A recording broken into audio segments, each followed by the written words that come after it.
Hi everyone, how are you. I hope आप सभी लोग अच्छे होंगे। मैं आप लोग का होस्ट नीरज गुप्ता आप लोग का इस वीडियो में हार्दिक स्वागत करता हूँ। प्रीवियस लेक्चर की वीडियो में ऑलरेडी आप लोग को मैं सजीव ऊर्जा के निर्माण आपको एक बार वापस बता के देता हूँ। सजीवन जीवन प्रक्रिया क्योंकि ऑलरेडी मैं आप लोग को बता के दिया पोषक तत्व के लिए क्या क्या आवश्यकता होती है हमारे शरीर में लिविंग ऑर्गेनिज्म से और नॉन लिविंग ऑर्गेनिज्म में, और किस प्रकार की ऊर्जा की ज़रूरत पड़ेगी। ऑलरेडी मैं प्रीवियस लेक्चर की वीडियो आप लोग को बता के दिया हूँ।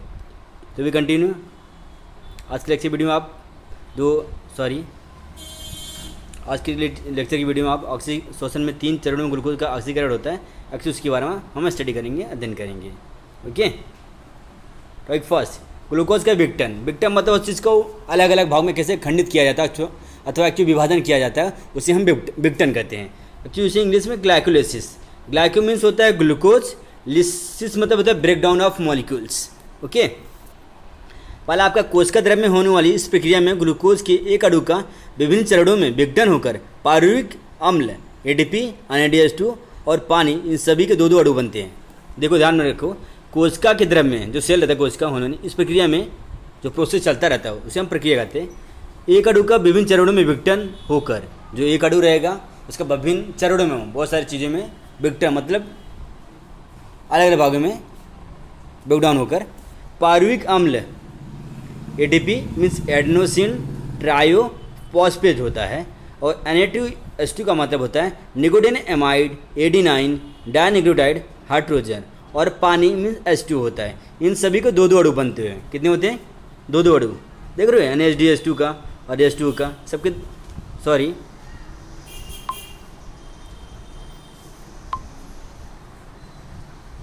देखो H2 दो अणु बन रहा है ना एक्चुअली ऐसा। ओके, बाद में इस प्रक्रिया में निर्माण हुई है पारुविक अम्ल के अणु का एसिटिल को एंजाइम इस अणु में रूपांतरित किया जाता है। बाद में देखो, पहले बात क्या है, इसमें जो कोशिका में द्रव होने जो प्रक्रिया रहती है उसको ग्लूकोज में एक अणु का विभिन्न चरणों में मतलब बहुत सारी चीज़ों में विघटन होकर जो ब्रेकडाउन होकर पारुविक अम्ल में कन्वर्ट हो जाता है। तो उसमें बाद ATP और NADH2 पानी, इन सभी के दो अणु बनते हैं। मतलब एक चीज़ जो कन्वर्ट होने के बाद इस सबके दो अणु बन जाते हैं। बाद में इस प्रक्रिया में निर्माण हुए पारुविक अम्ल। बाद में इस प्रक्रिया के बाद जो निर्माण होता है पारुविक अम्ल मतलब पारुविक एसिड के अणु का एसिटिल को एंजाइम इस अणु में रूपांतरित किया जाता है।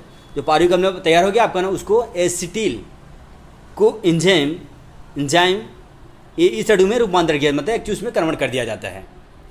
इस प्रक्रिया के दौरान कार्बन डाइऑक्साइड के दो अणु और NH2 के दो अणु बनते हैं। जो इस प्रक्रिया के दौरान जो उस समय ही इस प्रक्रिया होती जो कार्य हो रहा है जो हो गया प्रोसेस, जो उस प्रक्रिया के दौरान ही उस समय ही मतलब दौरान मतलब उस समय ही कार्बन डाइऑक्साइड मतलब CO2 ओके के दो अणु और NADH2 के दो अणु बनते हैं। कार्बन डाइऑक्साइड के भी दो अणु बन जाएंगे, देख रहे हो आप 2, और NADH2 के भी दो अणु बन रहे।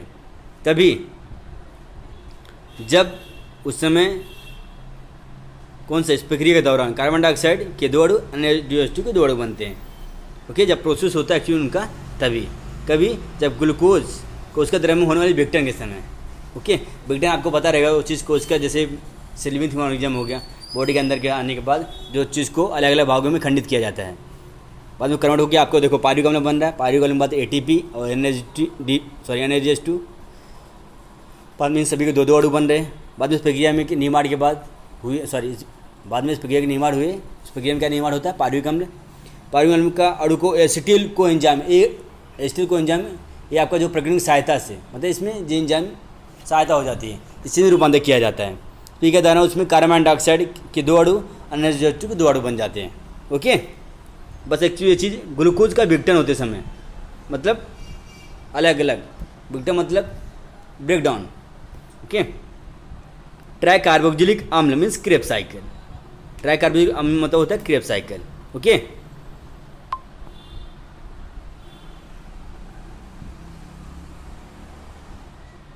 तो भी कंटिन्यू, ट्राई कार्बोक्जिलिक अम्ल मीन्स क्रेब्स साइकिल।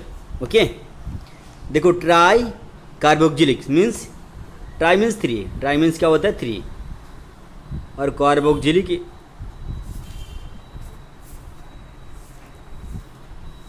जो एसिड है। ओके,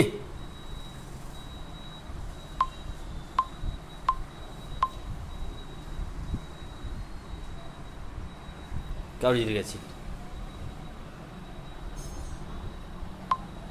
मीन्स 3 ट्राई मीन्स 3 होता है। एसिटिल को एंजाइम एक के अणु तंतु कड़िका में पाए जाते हैं। जो एसिटिल को एंजाइम है, वेरी इंपॉर्टेंट, जो एसिटिल को एंजाइम है एक के अणु तंतु कड़िका में पाए जाते हैं, जहाँ उन पर ट्राई कार्बोक्सिलिक अम्ल चक्र मीन्स ट्राई कार्बोक्सिलिक अम्ल चक्र, क्रेब्स चक्र, यह चक्रीय अभिक्रिया चलाई जाती है। कौन सा? एसिटिल को एंजाइम एक के अणु तंतु कड़िका में पाए जाते हैं, जहाँ उन पर ट्राई कार्बोक्सिलिक अम्ल चक्र। देखो ध्यान रखो, जब उस समय क्या होता है, जब एसिटिल को एंजाइम है ना, एसिटिल को एंजाइम एक के अणु तंतु कड़िका में, तंतु कड़िका में जो रेसे जैसा रहता है, धागा जैसा, तंतु कड़िका में पाए जाते हैं, जहाँ उन पर ट्राई कार्बोक्सिलिक अम्ल चक्र, ट्राई कार्बोक्सिलिक अम्ल चक्र मतलब क्रेब्स साइकिल की ये चक्रीय अभिक्रिया चलाई जाती है, मतलब प्रोसेस चालू होता है उनका। इस अभिक्रिया द्वारा एसिटिल को एंजाइम एक के अणु में स्थित एसिटिल की पूरी तरह से ऑक्सीकरण किया जाता है। ऑक्सीकरण मतलब ऑक्सीडेशन, ऑक्सीजन का, ऑक्सीजन की उपस्थिति में जो चीज़ किया जाए उसे हम ऑक्सीकरण कहते हैं। जो ऑक्सीजन का अनुपस्थिति में हो उसे हम अनऑक्सीकरण कहते हैं।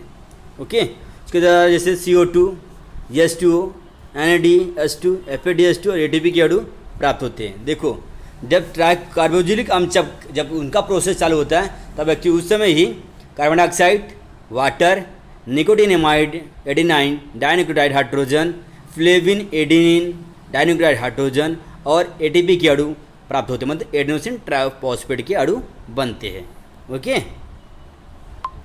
To be continue. आपका थर्ड वाला है इलेक्ट्रॉन संवहन श्रृंखला अभिक्रिया। इलेक्ट्रॉन संवहन मतलब जो चीज़ फ्लो होता है, इससे मतलब घूम के होता है, तो उसे हम क्या कहते हैं? इलेक्ट्रॉन संवहन श्रृंखला अभिक्रिया। ETC reduction, electron transfer chain reaction, इसको इंग्लिश में क्या कहें? ETC, शॉर्ट फॉर्म दिया आपको। ETC मीन्स होता है electron transfer chain reaction. Okay, Hindi में इलेक्ट्रॉन संवहन श्रृंखला अभिक्रिया।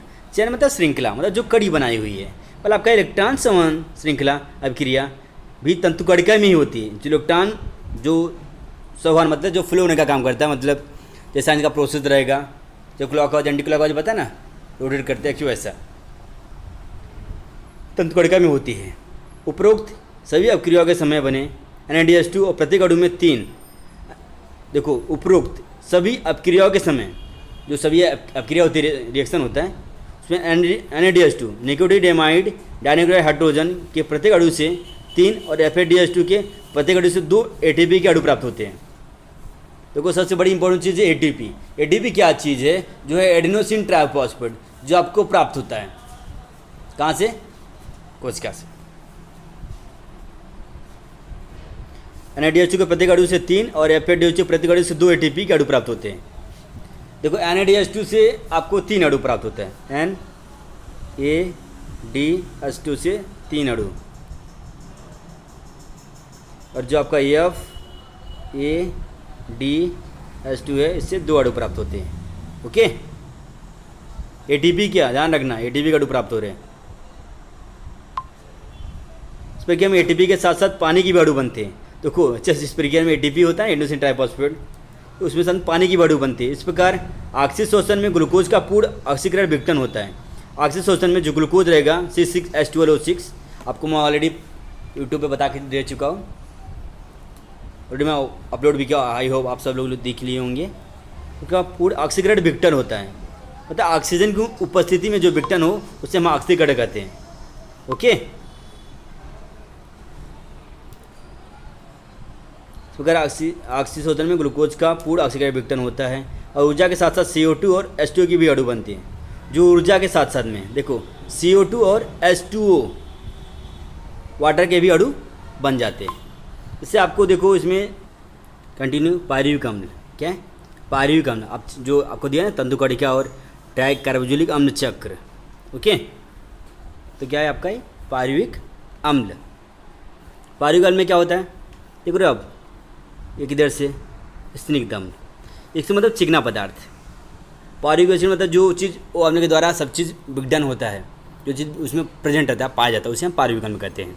इसमें कोशिका में, हाँ, इसमें देखो एसिटिल कोएंजाइम A, ओके, इधर से भी और इधर से भी, दोनों तरफ से। आपका बचा थर्ड वन देखो NaDH2 प्लस CO2 मतलब कार्बन डाइऑक्साइड रिलीज हो जाता है। जो TC साइकिल है, TC मतलब ट्राई कार्बोक्सिलिक एसिड मतलब ट्राई कार्बोक्सिलिक अम्ल चक्र। देखो रहे आप, इसमें भी NaDH2, इसमें बस NaDH है, then to later right side में आपका NaDH है प्लस उसमें कार्बन डाइऑक्साइड रिलीज होता है। ओके, बाद में देखो डाउन साइड में आपका NaDH प्लस CO2, एक्चुअली इधर भी NaDH plus CO2 carbon dioxide release होता है। इधर आपका FADH2 flavin adenine dinucleotide hydrogen दिया है। ओके,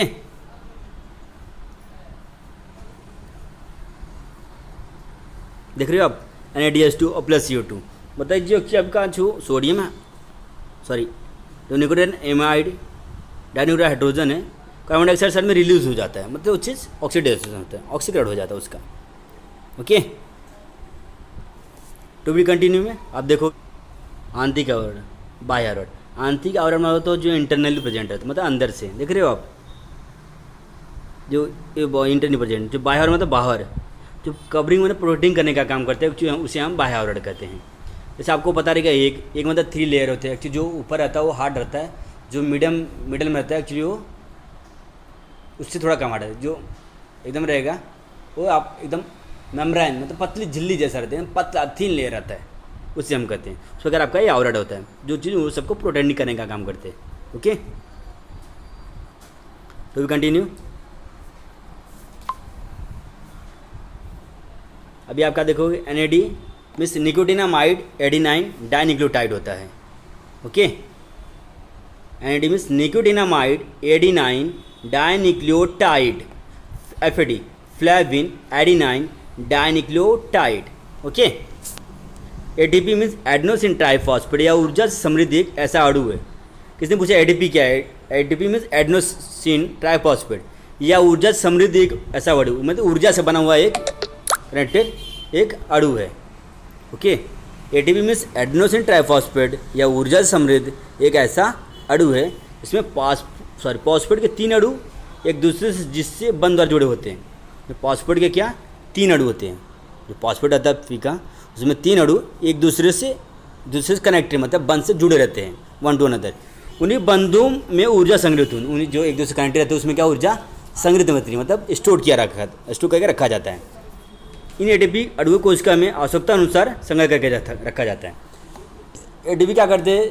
आवश्यकता अनुसार संग्रह करते हैं, जिस हिसाब से जिसको आवश्यकता पड़ेगी उस हिसाब से स्टोर करके रखा जाता है। Okay, to continue.